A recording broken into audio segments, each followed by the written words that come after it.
అందరికీ నమస్కారం.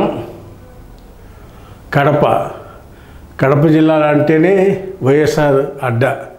ఈ అడ్డాలో కడప కార్పొరేషన్ విషయం కూటమి ప్రభుత్వం వచ్చినాక మరీ రోజు వార్తల్లో నిలిచిపోయింది. ఇక్కడ కడప మేయర్ స్థానంలో సురేష్ బాబు అనే ఆయన వైసీపీ తరఫున గెలిచి మేయర్గా వ్యవహరిస్తున్నాడు. అక్కడ కూటమి తరఫున తెలుగుదేశం పార్టీ తరఫున మాధవిరెడ్డి అని ఫైర్ బ్రాండ్ లేడీ ఎమ్మెల్యే అయింది. వీళ్ళిద్దరికీ ఉప్పు నిప్పుగా ఉంది.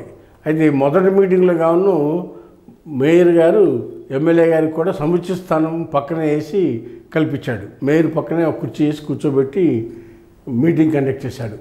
గతంలో కూడా వైసీపీ ఎమ్మెల్యేలు ఉన్నప్పుడు వాళ్ళని కూడా మేయర్ పక్కనే కూర్చోబెట్టుకుని మీటింగ్ కండక్ట్ చేసే విధానాన్ని తెలుగుదేశం ఎమ్మెల్యే వచ్చినా కూడా అదే మేయర్ గారు అదే విధానాన్ని అవలంబించారు. తర్వాత ఎక్కడ తేడా వచ్చిందో ఈ మేయర్కి ఈ ఎమ్మెల్యేకి కడప ఎమ్మెల్యేకి ఉప్పు నిప్పులాగా తేడా వచ్చింది.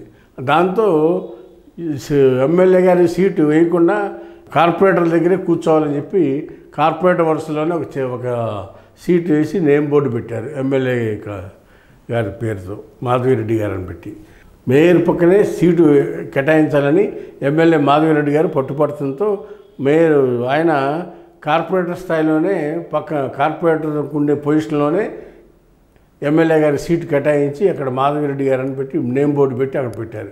దాంతో ఆ సీట్లో కూర్చోకుండా ఆవిడ మేయర్ పక్కనే కూర్చేయాలని చెప్పి పట్టుపట్టారు. దాంతో వివాదం స్టార్ట్ అయింది. ఆ వివాదం ఇది కూర్చునే ప్లేసులు కూడా స్టార్ట్ అయిన వివాదం మేయరు వచ్చిన కాడి నుంచి ఏం చేశాడు ఏంటి అనే దాని మీద ఎంక్వైరీలు మొదలుపెట్టి విజిలెన్స్కి పిటిషన్ ఇచ్చారు ఎవరు ఎమ్మెల్యే గారు. దాంతో వివాదం తారస్థాయికి చేరుకుంది.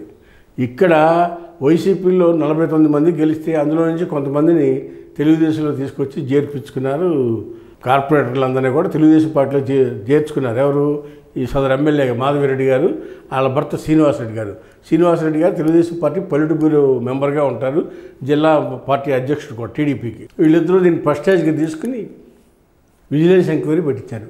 ఆ విజిలెన్స్ ఎంక్వైరీలో సదరు మేయర్ సురేష్ బాబు గారు వాళ్ళ బంధువులందరికీ తన కుటుంబ సభ్యులకి బంధువులందరికీ కాంట్రాక్ట్ ఇచ్చినట్టుగా రికార్డెడ్గా ఆధారాలతో సహా ప్రూవ్ అయింది. దాంతో విజిలెన్స్ వాళ్ళు ఈ నోటీస్ ఇచ్చారు. ఏమని? మేయర్ గారికి నోటీస్ ఇచ్చారు. ఏమని? 15 రోజుల్లో మీరు ఎందుకు చైర్మన్ పదవికి రాజీనామా చేయకూడదు వివరాలతో సహా తెలియపరచమని అడిగారు. దాంతో తలపట్టు కూర్చున్నాడు ఇప్పుడు మేయర్ గారు, కడప మేయర్ గారు.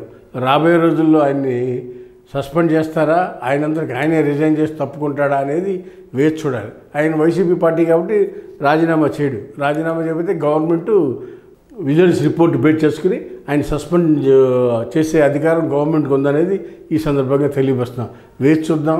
ఒక చిన్న కుర్చీ కాడ తగాదా స్టార్ట్ అయిన సమస్య మేయరు పీఠం కదిలిపోయే పరిస్థితికి తీసుకొచ్చాడనేది ఈ సందర్భంగా తెలియపరుస్తూ ఉన్నాం. హాయ్ ఫ్రెండ్స్, మా ఫ్యూచర్ టుడే ఛానల్ చూస్తున్నందుకు చాలా థ్యాంక్స్. మరిన్ని లేటెస్ట్ వీడియోస్ కోసం వెంటనే సబ్స్క్రైబ్ చేయండి. అలాగే ఈ బెల్ని కూడా రింగ్ చేసేయండి. మా లేటెస్ట్ వీడియోస్ నోటిఫికేషన్స్ అన్నీ మీ మొబైల్లో వస్తాయి. మా వీడియోస్ మీకు నచ్చితే లైక్ చేయండి, షేర్ చేయండి, నచ్చకపోతే కామెంట్ చేయండి.